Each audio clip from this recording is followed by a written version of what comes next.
recently I got 3 SRS cinema films to review, and I figured why not talk about them on video, especially since we're in these cool big clamshell VHS cases. This is the Teenage Slumber Party Nightmare, which is on a limited to 50. This is 15 of 50, if you can see that there. Really throwback. I'm going to talk about it more in detail in a minute, so just hold on a second. The ever infamous Gore horror from 1994 that everybody also talked about in the VHS group and stuff for years. I've heard people talk about them. Hadn't seen it until now. Shot on video, by the way. That one is. The other one's not, but that one is, and this one is. Gorotica, same director as Gore horror. The actual real VHS tape of this, I think, goes pretty high online if it's ever up there. There's also DVD versions of all of these, by the way, if you do not want to see the actual VHS releases. This was limited to 50. This is limited to 150. This is number 36. And as far as Gore horror goes, limited to 150, and it's number 41. So we'll start off with this one here. The Gore horror one and this one are all part of like a Gore trilogy from the director, whose name escapes my mind at the moment, but they're all shot on video, and they have nothing to do with each other. This one here is pretty creepy. It isn't as good, I don't think, as Gore horror, and I'll get into that in a minute, but in this one, there's this guy and his friend are trying to steal like this diamond, and they kind of like almost get busted or whatever, and the one friend swallows it, and then he dies. So his buddy then has to figure out how to get the diamond out. So he wants to chop him up, you know, obviously, and get the diamond out. The main chick in the film has some necromantic type ideas for the friend, so it's one of those, and these movies, I would say definitely with these two, you know, right here, is that they didn't let the fact that they were shot on video movies get in the way of the abilities of filmmaking in general. They didn't like, well, we're supposed to be shot on video, so we'll just stick to that means. They really went above and beyond.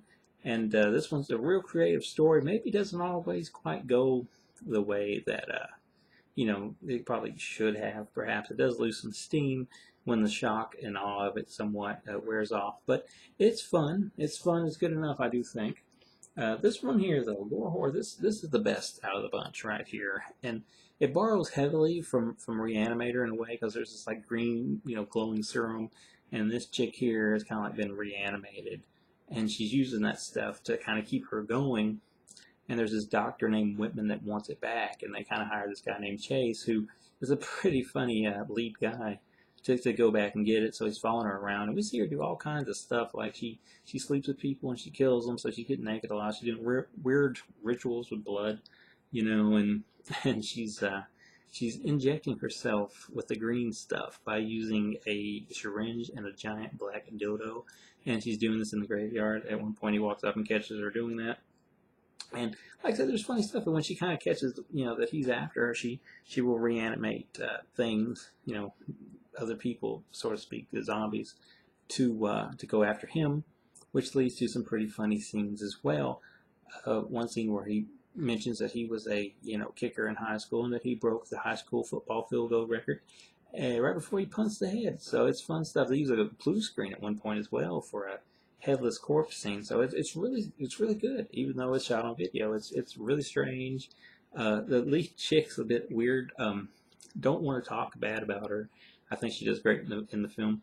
But since the director, you know, talked about it himself, how strange it was, she's kind of got this thing going where her chest kind of sinks in, so like her breasts are kind of cross-eyed, which is odd, I guess you could say, even though I think it's a real condition. So nonetheless, if you don't want the VHS, there's the DVD, which is actually, I also have that in my possession, and it is loaded with extras. But if you're nostalgic as I am, this may be the way to go, if you can still find them. But that's Gore horror. Probably every bit as strange and gory and weird as I had heard it is. So I actually really like that one a lot. Probably better than anything I've got here right now in this review.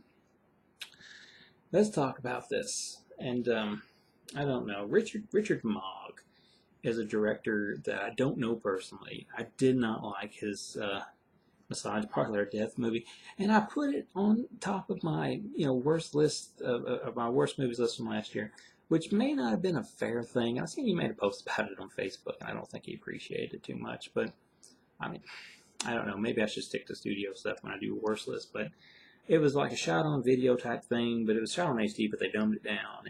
And this kind of follows the same path, only it's done, you know, in HD, although not on this.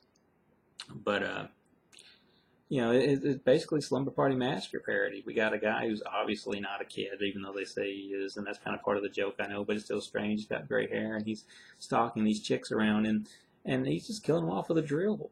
Finally, eventually, it takes a long time to get to that point. The movie's like 70-something minutes long, and it's not good. It's not good at all. It's every bit as bad, if not worse, than Slumber, or excuse me, as Massage Parlor Death was. And it's a short film. It's like 74 minutes long, but 90% of that time feels like we're either watching these same chicks talk about stuff that is not important, it is not funny. I mean, you can do a lot of talking. If you're like Tarantino or something, you can do a lot of talking. It's funny, it's witty, you can keep it going. People don't get bored, but these girls, they just kind of play the same jokes too many times. They get annoying, it gets repetitive, and it's just time you just want to hit the fast forward button just to get somewhere with it. And if they're not talking and talking and talking with the creepy guy just kind of staring like that for way too long periods of time, it ain't funny, it gets annoying. If they're not talking, they're eating hot dogs, they're eating pizza, they're dancing around, and while they are good looking and cute, they're not that good looking and cute. They keep you entertained for 90% of this movie while you're waiting for something, just anything to happen.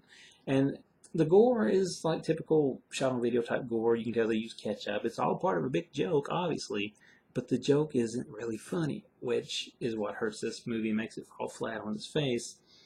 You can be creative and be cheap at the same time. I don't know if this director is like just trying to do like a joke that just isn't funny, or if he actually thinks this is really entertaining stuff.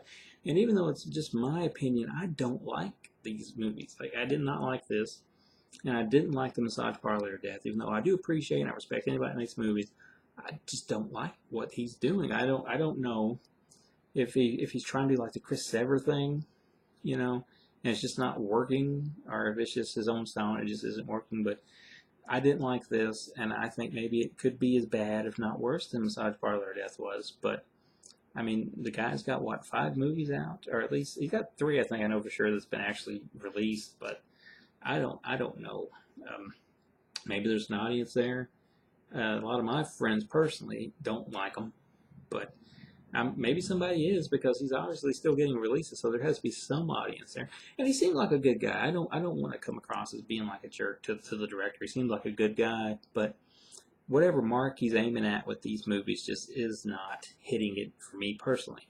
But it does have a nice cover, done by, was it, you know, Devin, who does like all these covers. They did my cover for my movie, which some people may say is equally as bad, and that's your opinion. I don't care if you think that, but you know, if you don't like it, you don't like it, and you might as well be honest about it. So I don't like this, although I do like the cover. And yeah, the girls are good looking in it, but they're not good looking enough to sit there and watch them talk about silly stuff for as long periods of time as they do. This is the winner out of it. Get it in DVD. Get it on VHS if you can. They probably won't. I don't think they'll do Blu-ray this. I know they kind of SRS kind of throws some stuff on Blu-ray that don't really belong on Blu-ray. I don't think they would attempt that with this. At least I would hope they wouldn't. And this is pretty good, even though it's not as good. Nonetheless, these tapes look good on the shelf, especially if you're into VHS still, even though it's kind of a dying thing again now, I do believe. But they look good on the shelf. So if you like VHS, if you like cheap movies, give them a go. And hey, if you've seen them, tell me what you think about them.